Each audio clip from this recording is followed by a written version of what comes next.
Power TV ನಿನ್ನೆಯಿಂದ ಅಂದರೆ July 8ರಿಂದ ಮತ್ತೆ ಪ್ರಸಾರವನ್ನು ಆರಂಭಿಸುತ್ತೆ ಅಂತ ನಿರೀಕ್ಷೆ ಸಾಕಷ್ಟು ಜನರಲ್ಲಿತ್ತು. ಆದರೆ ಇನ್ನೂ ಕೂಡ ಪವರ್ ಟಿವಿ ಪುನಃ ಪ್ರಸಾರವನ್ನು ಆರಂಭಿಸಿಲ್ಲ. ಸದ್ಯ ಪ್ರಸಾರ ಆರಂಭವಾಗುವುದು ಕೂಡ ಅನುಮಾನ ಅಂತ ಹೇಳಲಾಗ್ತಾ ಇದೆ. ಯಾಕಂದರೆ ಇನ್ನೂ ಕೂಡ ಪರವಾನಗಿ ನವೀಕರಣಗೊಂಡಿಲ್ಲ. ಜೂನ್ 25ರಂದು ಹೈಕೋರ್ಟ್ ಏಕಸದಸ್ಯ ಪೀಠ ಜುಲೈ 8ರವರೆಗೆ ಪವರ್ ಟಿವಿ ಪ್ರಸಾರ ತಡೆ ನೀಡಿ ಆದೇಶವನ್ನು ಹೊರಡಿಸಿತ್ತು. ಪವರ್ ಟಿವಿಯ ಮುಖ್ಯಸ್ಥ ರಾಕೇಶ್ ಶೆಟ್ಟಿ ಏಕಸದಸ್ಯ ಪೀಠದ ಆದೇಶ ಪ್ರಶ್ನಿಸಿ ಮೇಲ್ಮನವಿ ಸಲ್ಲಿಸಿದರು. ವಿಚಾರಣೆ ನಡೆಸಿದ ಸಿಜೆ ಎನ್ವಿ ಅಂಜಾರಿಯ ನೇತೃತ್ವದ ವಿಭಾಗೀಯ ಪೀಠ ಏಕಸದಸ್ಯ ಪೀಠದ ತೀರ್ಪನ್ನು ಎತ್ತಿ ಹಿಡಿದಿತ್ತು. ಕೇಂದ್ರ ಸರ್ಕಾರ ಅಂದರೆ ಕೇಂದ್ರದ ಮಾಹಿತಿ ಮತ್ತು ಪ್ರಸಾರ ಇಲಾಖೆ ಪವರ್ ಟಿವಿಯ ಪರವಾನಗಿ ನವೀಕರಣದ ಬಗ್ಗೆ 6 ವಾರಗಳಲ್ಲಿ ತೀರ್ಮಾನಿಸಬೇಕು ಅಂತ ಕೋರ್ಟ್ ನಿರ್ದೇಶನ ಕೂಡ ನೀಡಿದೆ. ಹೀಗಾಗಿ ಪವರ್ ಟಿವಿ ಭವಿಷ್ಯ ಕೇಂದ್ರದ ಮಾಹಿತಿ ಮತ್ತು ಪ್ರಸಾರ ಸಚಿವಾಲಯದ ಕೈಯಲ್ಲಿದೆ ಅಂತ ಹೇಳ್ಬೋದು. ಪವರ್ ಟಿವಿಗೆ ಬಹುದೊಡ್ಡ ತಲೆನೋವು ಅಂದರೆ ಪವರ್ ಟಿವಿ ಹೆಸರಲ್ಲಿ ಲೈಸೆನ್ಸ್ ಇಲ್ಲ.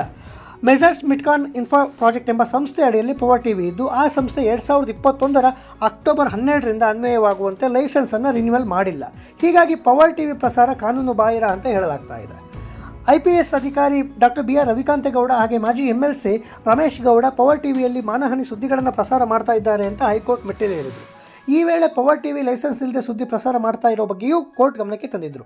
ಮೊದಲು ವಿಚಾರಣೆ ನಡೆಸಿದಂಥ ನ್ಯಾಯಮೂರ್ತಿ R ಕೃಷ್ಣಕುಮಾರ್ ಅವರಿದ್ದ ಏಕಸದಸ್ಯ ಪೀಠ ಪ್ರಸಾರಕ್ಕೆ ತಡೆ ನೀಡಿ ಆದೇಶವನ್ನು ನೀಡಿತ್ತು. ಪವರ್ ಟಿವಿಯನ್ನು ನಿರ್ವಹಿಸುವ power smart media private limited ಮತ್ತು ಮಿಟ್ಕಾನ್ ಇನ್ಫೋ ಪ್ರಾಜೆಕ್ಟ್ ಪ್ರೈವೇಟ್ ಲಿಮಿಟೆಡ್ ಸಂಸ್ಥೆಯು ಯಾವುದೇ ಸುದ್ದಿ ಪ್ರಸಾರಕ್ಕೆ ಬೇಕಾದ ಪರವಾನಗಿಯನ್ನು ಹೊಂದಿಲ್ಲ ಎಂಬ ವಿಚಾರವನ್ನು ತಿಳಿದ ಬಳಿಕ ನ್ಯಾಯಾಲಯ ಪ್ರಸಾರ ಸ್ಥಗಿತಗೊಳಿಸುವಂತೆ ಏಪ್ರಿಲ್ನಲ್ಲಿ ಆದೇಶ ನೀಡಿತ್ತು.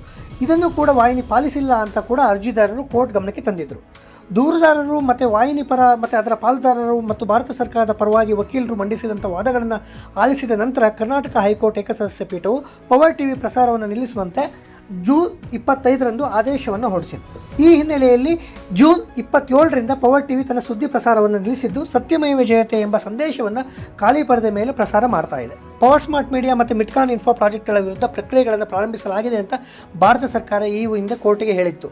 ಸಂಸ್ಥೆಗೆ ನೀಡಲಾದ ಪರವಾನಗಿ ಅವಧಿ ಮುಗಿದಿದ್ದರೂ ಕೂಡ ಪವರ್ ಟಿವಿ ಪ್ರಸಾರವನ್ನು ಮುಂದುವರೆಸಿದ್ದಕ್ಕಾಗಿ ವಾಹಿನಿಯ ಪರವಾನಗಿ ಹೊಂದಿರುವ ಮಿಟ್ಕಾನ್ ಇನ್ಫೋ ಪ್ರಾಜೆಕ್ಟ್ಗೆ ಫೆಬ್ರವರಿ 9ರಂದೇ ಶೋಕಾಸ್ ನೋಟಿಸ್ ನೀಡಲಾಗಿದೆ ಅಂತ ಕೇಂದ್ರ ಸರ್ಕಾರ ನ್ಯಾಯಾಲಯದ ಗಮನಕ್ಕೆ ತಂದಿತ್ತು. ವಾಹಿನಿ ಪ್ರಸಾರಕ್ಕೆ ನೀಡಲಾಗಿದ್ದ ಅನುಮತಿ ಅಕ್ಟೋಬರ್ 12, 2021ರಿಗೆ ಮಾತ್ರ ಮಾನ್ಯವಾಗಿದೆ. ಕಂಪನಿಯು ಡಿಸೆಂಬರ್ 30, 2022ರಂದು ಲೈಸೆನ್ಸ್ ನವೀಕರಣಕ್ಕೆ ಅರ್ಜಿ ಸಲ್ಲಿಸಿದೆ. ಆದರೆ ಇದು ಕೂಡ ಇನ್ನು ಪರಿಶೀಲನೆ ಹಂತದಲ್ಲಿದೆ ಅಂತ ಹೇಳಿ ಹೈಕೋರ್ಟ್ಗೆ ಕೇಂದ್ರ ಸರ್ಕಾರ ಮಾಹಿತಿಯನ್ನು ನೀಡಿತ್ತು.